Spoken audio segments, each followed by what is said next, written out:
I lived in a small cabin deep in the forests of Canada with my wife and our 2 children for almost 10 years. It was quiet and peaceful, far away from cities and roads. There were no proper roads leading to our cabin.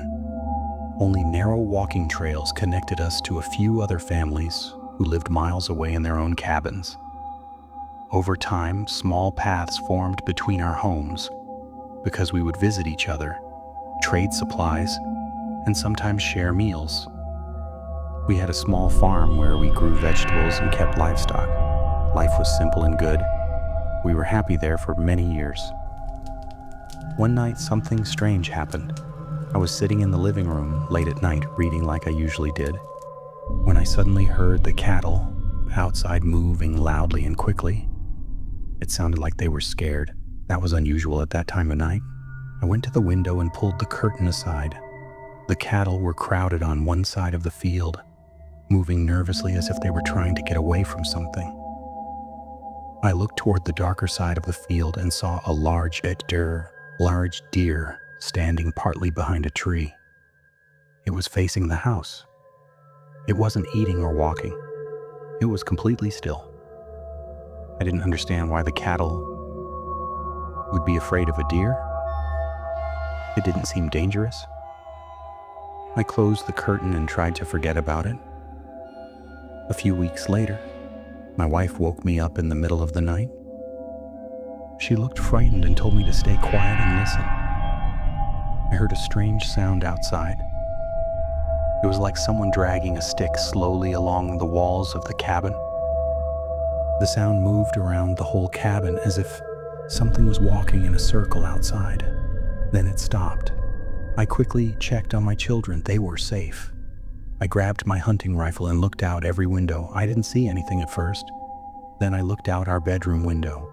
The same deer was standing at the edge of the forest, facing the house. Again, it wasn't moving, just watching. I had spent enough time in the wilderness to know animals don't act like that.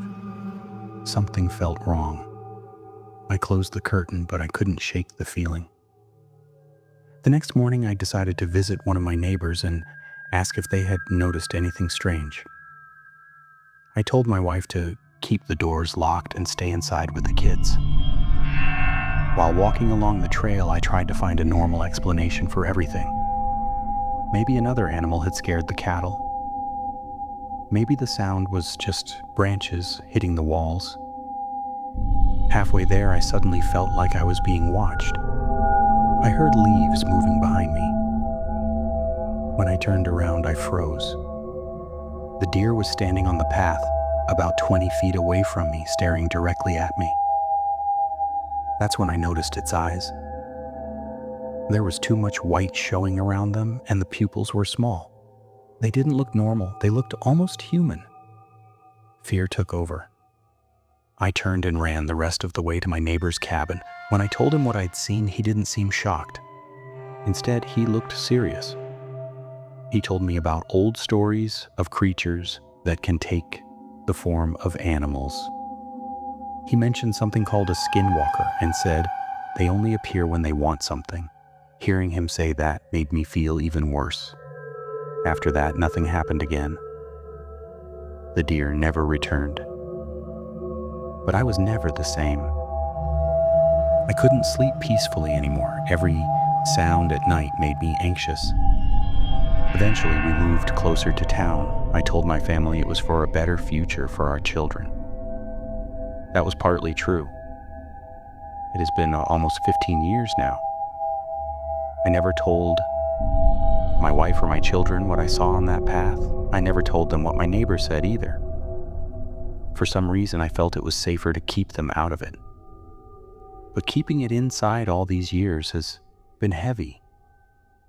Maybe writing it now is my way of finally letting it go.